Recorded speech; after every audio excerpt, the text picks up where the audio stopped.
Shalom dan salam damai kepada semua sahabat Borneo Apostolic Channel. Mari kita dengar pembacaan sekejap. Inilah Injil suci menurut Lukas. Sekali peristiwa Yesus menyampaikan perumpamaan ini kepada murid-muridnya.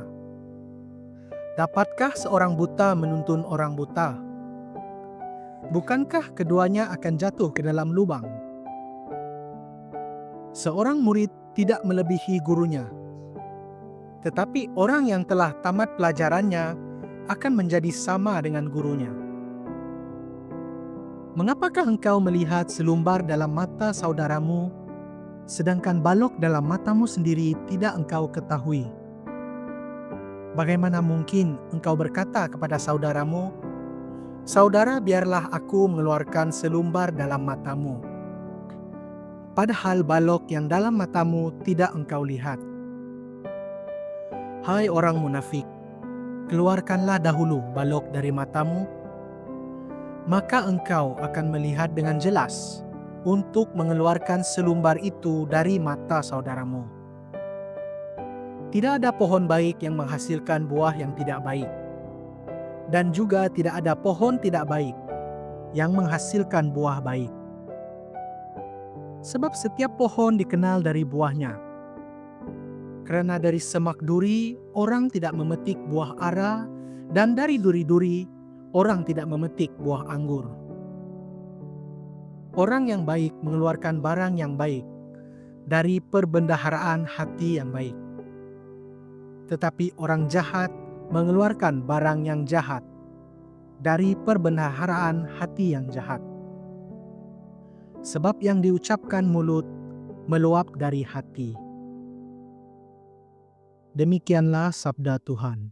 Hai, tadi kita sudah dengar bacaan Injil Lukas 6 ayat 39 hingga 45. Nampaknya bahagian ini banyak mengajar tentang cara kita melihat orang lain dan juga cara kita melihat hati kita, kan? Ya, actually saya tertarik jugalah dengan ayat 39, di mana Yesus mengatakan, "Bolehkah seorang buta memimpin orang buta?" Apa yang kita boleh fahamkan di sini kan? Kita perlu berhati-hati apabila memberi petunjuk atau bimbingan kepada orang lain. Kita juga perlu pastikan yang kita sendiri sudah jelas dalam hal-hal penting. Iya betul, ayat ini mengingatkan kita untuk tidak terburu-buru menilai atau mengajar orang lain jika kita sendiri kan masih belum mencapai tahap yang sepatutnya. Apa pendapat kamu tentang ayat 41 hingga 42? Oke, dalam ayat-ayat itu Yesus mengingatkan kita tentang kayu balok dalam mata kita sendiri. Kita sering nampak kesalahan kecil orang lain, tapi kita tidak perasan kesalahan besar dalam hidup kita. Itu sangat mendalam. Kita perlu introspeksi diri terlebih dahulu sebelum menilai orang lain.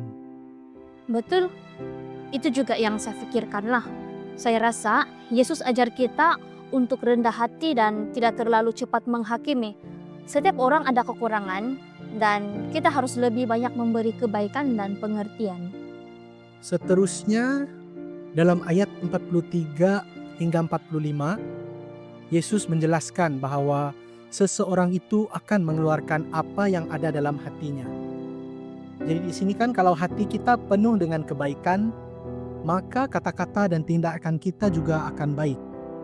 Kalau sebaliknya, itu akan menunjukkan kelemahan kita. Iya, ini seperti satu peringatan yang kita perlu menjaga hati kita. Apa yang ada di dalam hati kita akan terzahir dalam apapun yang kita kata dan lakukan. Jadi, penting untuk sentiasa menjaga hubungan kita dengan Tuhan dan sesama manusia. Betul. Kita perlu sentiasa berusaha memperbaiki diri supaya kata-kata dan perbuatan kita benar-benar mencerminkan kasih Tuhan. Memang, ini satu pelajaran yang sangat berguna. Kita harus selalu memeriksa diri sendiri dan pastikan kita hidup dengan integriti, bukan hanya melihat kesalahan orang lain. Ya, saya rasa sampai sini saja perbincangan kita mengenai Injil pada minggu ini. Terima kasih kepada yang sudah dengar, dan jangan lupa like, share dan subscribe. Kepada sesiapa yang ada idea ataupun ada yang kamu ingin bagi tahu, kamu boleh komen di ruangan komen. Thank you and God bless.